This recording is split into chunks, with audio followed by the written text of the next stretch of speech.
जय हिंद, जय श्री राम। वीडियो को लाइक करिए, शेयर करिए, कमेंट करिए, चैनल को सब्सक्राइब करिए, नोटिफिकेशन बेल को दबाइए। आरंभ करते हैं। अभी मजा आएगा ना भिड़ो। शहजाद ये क्या है? शहजाद हैलोवीन नहीं है आज। शहजाद हैलोवीन नहीं है आज। यही बचा इनके पास। शहजाद कंकाल है। कंकाल। शहजाद आज हैलोवीन। हैलोवीन तो वैसे राहुल गांधी की संस्कृति, हम लोग हैलोवीन नहीं, अनुराग जी की भी है। हल्के में ले रहे हैं। चीजें मनाते हैं, हैलोवीन जो मनाते हैं वो ये देखिए, ये कांग्रेस का कंकाल है और ये कांग्रेस का कंकाल पता है किसने किया इसको? कंकाल और कंकाल ये दोनों बैठकर, ये संजय गुप्ता और अनुराग ने मिलकर कंकाल बनाया। देखिए, मैंने ये कंकाल की तस्वीर क्यों बताई है पता है ऐश्वर्या? इसका बहुत गहरा एक मीनिंग है।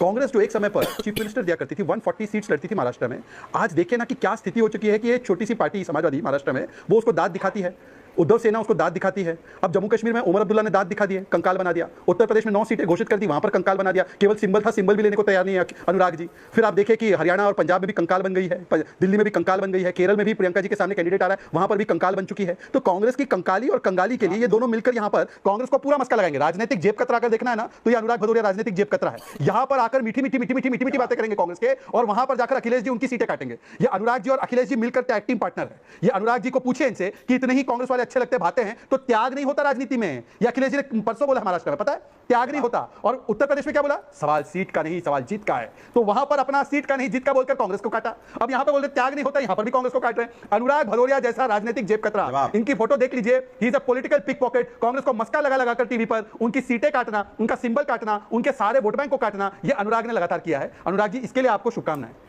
इसका भाग्य लोकतंत्र का ईवीएम के पास है। अगर 99% बैटरी ना हुई तो विपक्ष का जीतना है। मतलब मुझे तो लगता था।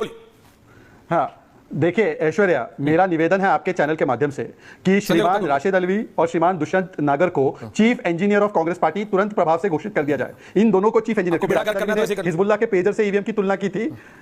नहीं, हिजबुल्लाह पेजर के साथ राशिद अलवी ने तुलना की थी ईवीएम की। और अभी जो दुष्यंत नागर ने बताया, दुष्यंत जी मैं बड़े भाई है। अच्छा चलिए, राशिद अलवी जी को चीफ इंजीनियर बनाते हैं, आपको असिस्टेंट इंजीनियर बनाते हैं। थोड़ा सा 10 सेकंड आप गंभीर फैक्चुअली जनता के सामने कुछ तथ्य रखूं।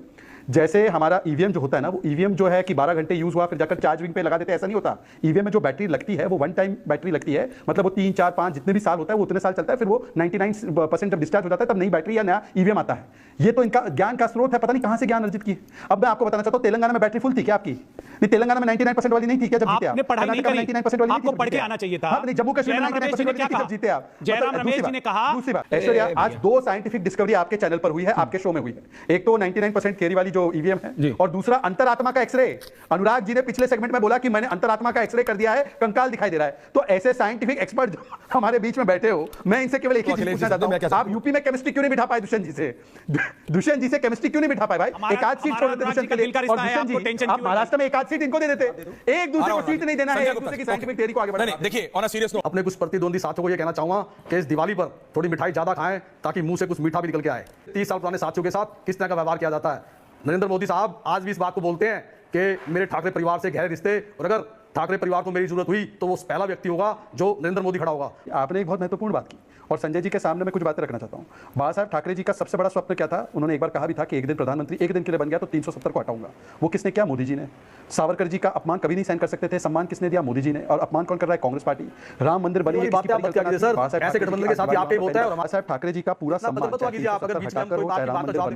चाहे हिंदुत्व हो, चाहे सावरकर जी हो, उस पर तो भारतीय जनता पार्टी खड़ी उतरी, इसलिए असली शिवसेना हमारे साथ है। पर मैं पूछना चाहता हूं, सावरकर जी को मां बहन की गाली पता है किसने दी थी? अबू आजमी ने, जिसे याकूब की पैरवी की, और वो किसका नेता है? अनुराग भदौरिया का। और सुनिए संजय जी, मठाधीश और माफिया में कोई ज्यादा फर्क नहीं होता। मठाधीश और माफिया में कोई। अब मैं आपसे पूछना चाहता हूं संजय गुप्ता जी, मठाधीश को माफिया बोलने वाली अनुराग की पार्टी के नेता अबू आजमी बोलते हैं कि मुसलमानों 7-8 सीट आ जाए फिर देखना हम क्या करेंगे। इस प्रकार की भाषा वो महाराष्ट्र में बोलते हैं। ये लोग हिंदुत्व को गालियां बकते हैं, ये राम मंदिर प्राण प्रतिष्ठा को नाच गाना बोलते हैं, सनातन समाज की बात बोलते हैं। संजय गुप्ता जी बताइए, ठाकरे का सम्मान है तो कहिए कि हम तोड़ते रिश्ता अनुराग से। बोलिए एक बार। अभी भारतीय जनता पार्टी के प्रवक्ता कह रहे थे कि असली कौन, इनको यही नहीं पता असली कौन है।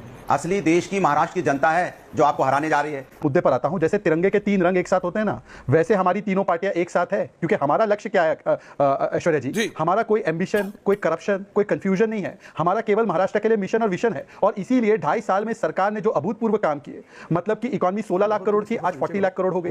रेलवे कुछ 3,500 किलोमीटर था, आज वो दुगना हो चुका है। हाईवे 6,500 किलोमीटर था, आज 18,000 किलोमीटर हो चुका है। हमने 70 लाख लोगों को जिस प्रकार से हमने वहां पर टॉयलेट बनाकर दिए, हमने 2.5 करोड़ बच्चियों को और 2.5 करोड़ महिलाओं को लाड़की बहना योजना के तहत उनको 1500 रुपए दिए। तो ये हमने विकास का काम किया। हमने उस्मानाबाद, औरंगाबाद जैसे नामों को हटाकर उनको धाराशिव और अहिल्याबाई नगर रखा, संभाजी नगर रखा, जो महाराजा छत्रपति शिवाजी महाराज की विरासत से आते हैं। और दूसरी ओर इनका क्या है, ये MVA का मतलब है महाविभाजन अघाड़ी। अब देखिए ना, यहां पर उद्धव सेना बैठी है, हमारे साथ लड़ते थे चुनाव, तब इनको 127 सीट मिलती थी, आज 85 या 90 सीट मिली है। कांग्रेस पार्टी एक समय पर 140 सीट लड़ती थी, आज वो भी 85-90 पर खड़ी है। उद्धव सेना बार बार कहते हैं मुझे मुख्यमंत्री बना दो, कांग्रेस पार्टी ओवररूल कर देती है। शरद पवार जी बोलते हैं जयंत पाटिल को बनाएंगे। उद्धव सेना के लोगों ने सावरकर जी पर, 370 पर, हिंदुत्व पर, सब पर कॉम्प्रोमाइज कर दिया, राम मंदिर पर कॉम्प्रोमाइज कर दिया, विचारधारा जिहाद कर दी। मिला क्या, अबू आजमी की पार्टी, वो अबू आजमी जो याकूब मेमन की पैरवी करता है, वो अबू आजमी जिसने हमेशा से किस प्रकार की बातें अभी भी उन्होंने किया है, उस अबू आजमी ने जिसने बाला साहब ठाकरे को गालियां बकी, उसको बुलाकर साथ में चुनाव लड़े और अबू आजमी इनके सिर पर पिस्तौल ताने। He is holding a gun to their head कि 5 सीटें नहीं दी तो 25 पर लड़ूंगा। अच्छा, आखिरी बात कहकर समाप्त करता हूं। ये हमारे संजय गुप्ता जी अब शायराना मोड में है। संजय गुप्ता जी, आप लोग एक साथ लड़ रहे हैं, तो बताइए मिराज की सीट में यूबीटी, उद्धव भाईजान तंजीम का भी कैंडिडेट है, कांग्रेस का भी है, असली कौन? सोलापुर साउथ में कांग्रेस का भी है, यूबीटी का भी है, असली कौन? परांदा में सेना यूबीटी का भी है और एनसीपी एसपी का भी है, असली कौन? दिगरास में सेना यूबीटी का भी है, मानिकराव ठाकरे भी है, असली कौन? तो असली कौन है? असली तेजा। ये असली तेजा ही समझ में नहीं आ पा रहा है कि इनमें से असली तेजा कौन है इन सीटों पे। ऐसी 20-25 सीट है जहां पर कांग्रेस उद्धव सेना को, उद्धव सेना शरद पवार सेना को, शरद पवार कांग्रेस को निपटाने में लगे हुए हैं और इसीलिए महाविभाजन अघाड़ी। कौन किसको निपटा रहे? देखिए आरोप, भारतीय जनता पार्टी, मैंने कहा ना आपको, इनके पास कैंडिडेट ही नहीं है, इसलिए हमारी बात करते रहते हैं। कांग्रेस, समाजवादी पार्टी, एनसीपी, फिर शिवसेना जो हमारे साथ है, शिवसेना एनसीपी। ये कुछ नया है, ये क्या बात है सर, क्या बात है सर, क्या बात, ये बात है। अरे सर क्या बात है। दोस्तों वीडियो को लाइक करिए, शेयर करिए, कमेंट करिए, चैनल को सब्सक्राइब करिए, नोटिफिकेशन बेल को दबाइए ताकि जब भी हमारा वीडियो ड्रॉप हो तो सबसे पहले आप लोग देख सकें। और अपना विचार ज़रूर व्यक्त कीजिए कमेंट्स में, मैं भी अपना सोच बोलूँगा आपके जो विचार है उसके ऊपर। तो फिर देखते हैं क्या होता है। इस वीडियो में हमारे जो शहजाद पुनावाला जी हैं और अनुराग भदौरिया जी हैं, उनके दोनों की बातचीत हो रही है महाराष्ट्र इलेक्शन के ऊपर और उत्तर प्रदेश में जो इलेक्शन होने जा रहा है उसके ऊपर। जैसे आप लोगों को पता है, महाराष्ट्र में एक लड़ाई हो रही है, एक इलेक्शन हो रहा है, जिस इलेक्शन में औरंग्या, जिसको मराठी लोग औरंग्या बोलते हैं, और छत्रपति शिवाजी महाराज के जो विचार हैं, उसके दोनों के जो विचार हैं उनका भिड़ंत हो रहा है।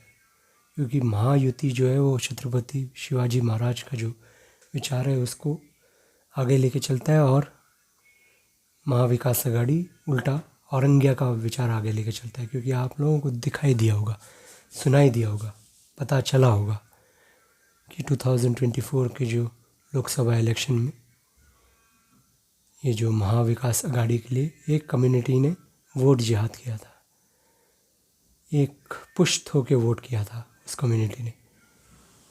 एक धुले नाम का एक पार्लियामेंट्री कॉन्स्टिट्यूएंसी है एमपी का, मेंबर ऑफ पार्लियामेंट का, उधर 6 विधानसभा कॉन्स्टिट्यूएंसी, उसमें से 5 बीजेपी जीत रहा था क्योंकि 5 में हिंदू बाहुल्य है। पर एक मालेगांव नाम का क्षेत्र है उधर, उस क्षेत्र में बस बीजेपी को 4000 वोट मिले और कांग्रेस को 1,98,000 वोट मिला, क्योंकि वो सारे के सारे मुसलमान थे। उन मुसलमानों ने एक पुष्ट होकर वोट दिया और बीजेपी को हरा दिया। और ऐसे ही बहुत सारे सीट से जहाँ यही काम किया। और उधर के जो एक मौलाना है इंडिया के, कोई नोमान ऐसे कुछ है उनका नाम, वो भी वोट जिहाद करने के लिए ही बोल रहे हैं अपने कम्युनिटी के लोगों को उधर जाके। और हमारे जो महायुति के लोग हैं वो सब अब एकत्र हो गए हैं। वो जो बुरी तरह हार हुई थी ना 2024 को, वो हार को अभी भूल चुके हैं लोग। और हरियाणा इलेक्शन में भी एक वेकअप कॉल दिया था कांग्रेस और महाविकास अघाड़ी को। और तब भी आपको पता है कि जो महाविकास अघाड़ी का जो अलायंस है ना, उसमें ज़्यादा दरार है, क्योंकि इधर एक ओवर आर्चिंग डोमिनेंट पार्टी नहीं है जैसे बीजेपी है इधर महायुति में। और उस महायुति को बीजेपी एक इवन हैंड से भी चला रहा है। उनको कोई गुरेज नहीं है, कुछ गलत नहीं लगा है कि ये जो हमारे एकनाथ शिंदे जी जो चीफ मिनिस्टर बने हैं, उनको लगता है कि उनको और 5 साल दे देंगे तो हमको कोई प्रॉब्लम नहीं है, हमको हराना है महाविकास आघाड़ी को। कि महाविकास आघाड़ी को हराने के बाद ही बीजेपी का जो एक डैम्प्स कोई हुआ था ना ये 24 इलेक्शन में, ये जो एक झटका लगा था, उस झटके को पूरी तरह रिवर्स हो जाएगा और कांग्रेस की ऐसी फजीयत होगी उस टाइम कि लोगों को लगेगा कि ये जो भी गेन्स कांग्रेस ने किया था ना 24 इलेक्शन में, वो पूरा का पूरा वैनिश हो जाएगा और जो हिंदुत्व का जो लहर है वो फिर से आगे जाएगी। क्यों हिंदुत्व की? क्योंकि ये जो इलेक्शन लड़ी जा रही है वो हिंदुत्व की लहर के ऊपर ही लड़ी जा रही है।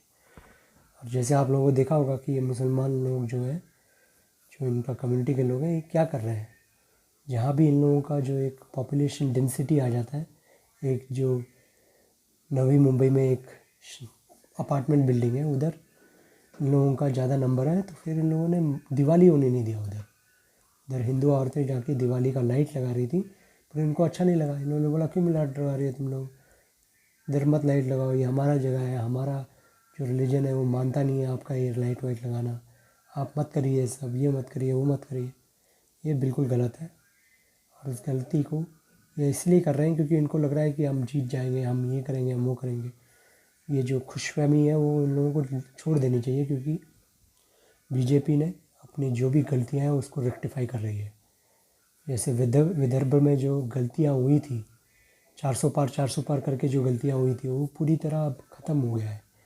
और बीजेपी और आरएसएस का भी जो सुलह हो गया है ना, उस सुलह के कारण भी एक डर होना चाहिए इन महाविकास आघाड़ी के लोगों को कि ये जो इलेक्शन है ये अब फार गॉन कंक्लूजन नहीं है। ये हरियाणा से पहले समझ ले हरियाणा जीत गए होते ना तो फिर ये इलेक्शन मैं समझता हूँ थोड़ा सा बहुत मुश्किल होता है बीजेपी को जीतना। पर अभी जो एंथुजियाज़म बीजेपी के वर्कर को मिला है ना एक इम्पॉसिबल इलेक्शन को जीत के, वो बिल्कुल अलग ही फील हो रहा है उनको। और आरएसएस और जो भी नीचे के कार्यकर्ता हैं उन लोगों को यही करना चाहिए कि अभी जो एक एक्शन है उसको पूरी तरह अंदर से लेकर जाना चाहिए और लोगों को वोट करने के लिए बाहर लेके आना चाहिए, खासकर औरतों को, जो कि औरतों को जो लड़की बहना योजना से पैसे मिले हैं उनको बहुत सहायता हुई है। और लोगों को बाहर निकाल के लेके आओगे तभी जो ये एक पुश्त वोट करते हैं ना एक कम्युनिटी, उसको पूरी तरह रेक्टिफाई कर पाओगे। और उत्तर प्रदेश में और महाराष्ट्र में एक और नारा चला है जो हमारे योगी आदित्यनाथ ने दिया था कि बटोगे तो कटोगे। ये पूरे देश में चल रहा है और वो चलना भी चाहिए क्योंकि हिंदू एकता ही देश को बचाएगा। क्योंकि ये जो एक गलत फहमी है लोगों को कि अगर हिंदू एकता नहीं रहेगी तो फिर कुछ गलत हो सकता है, मेरे को भी लगता है। तो फिर ऐसे ही चलना चाहिए देश को और हिंदू एकता के साथ देश को आगे बढ़ना चाहिए। और ये जो उत्तर प्रदेश में भी अभी मायावती जी की जो एक पार्टी है उनकी रिसर्जेंस होने वाली है मेरे को लग रहा है, क्योंकि ये जो सुप्रीम कोर्ट ने एक ST का जो एक रूलिंग दिया था सब डिवीज़न का, उसका जो एक झटका है वो जो दलित वोट मिला था समाजवादी पार्टी को, खासकर जो एक झूठ के लिए और एक बीजेपी को हराने के लिए जो एक जाटव वोट जो BSP को जा रहा था वो अभी पूरी तरह फिर से BSP को जाएगा, क्योंकि उनको लगेगा कि उनका आरक्षण ये सब डिवीज़न के कारण कम होगा। और बहुत सारे जो चमार हैं जो उत्तर प्रदेश में रहते हैं चमार कास्ट के, वो SC है शेड्यूल कास्ट, और उनका जो आइडियोलॉजी है और जो मौर्य है, जो दूसरे दलित कम्युनिटी के लोग हैं, उनका जो एक वो बोलते हैं उसे एक सोच है वो अलग है। बहुत सारे जो चमार हैं और जो डोमिनेंट SC कास्ट के लोग हैं वो बुद्धिज़्म में कन्वर्ट हो चुके हैं, तो फिर उधर वो भी है एक डिवीज़न। और एक झटका मिलेगा मेरे ख्याल से जो समाजवादी पार्टी को मिलेगा, और समाजवादी पार्टी को फिर से जो एक मुसलमान वोट तो मिलेगा ही मिलेगा और उनका जो यादव वोट है वो मिलेगा। और ये जो दलित पीडीए करके जा रहे हैं ना, वो अब पीडीए इनके हाथ से निकल जाएगा और फिर से वापस जो दलित कास्ट है, नॉन जाट ऑफ दलित है, वो बीजेपी के पास चले जाएगा, क्योंकि उनको भी बुरा लगा होगा। और बहुत सारे लोग जो वोट करने आए नहीं थे वो इस टाइम आएंगे, क्योंकि बटोगे तो कटोगे बहुत रेजोनेट किया है लोगों के दिमागों में, और लोगों को लगा है कि अब जाके आप हिंदुत्व के पिच में आए हो, आप कास्ट के पिच में नहीं खेल रहे हो। योगी आदित्यनाथ हिंदुत्व के पिच में खेल रहे हैं, और वो सब जगह में जाके यही करेंगे। तो फिर वीडियो को लाइक करिए, शेयर करिए, कमेंट करिए, चैनल को सब्सक्राइब करिए, नोटिफिकेशन बेल को दबाइए। हर हर महादेव, जय श्री राम, जय हिंद, जय शिवाजी, जय भवानी। टेक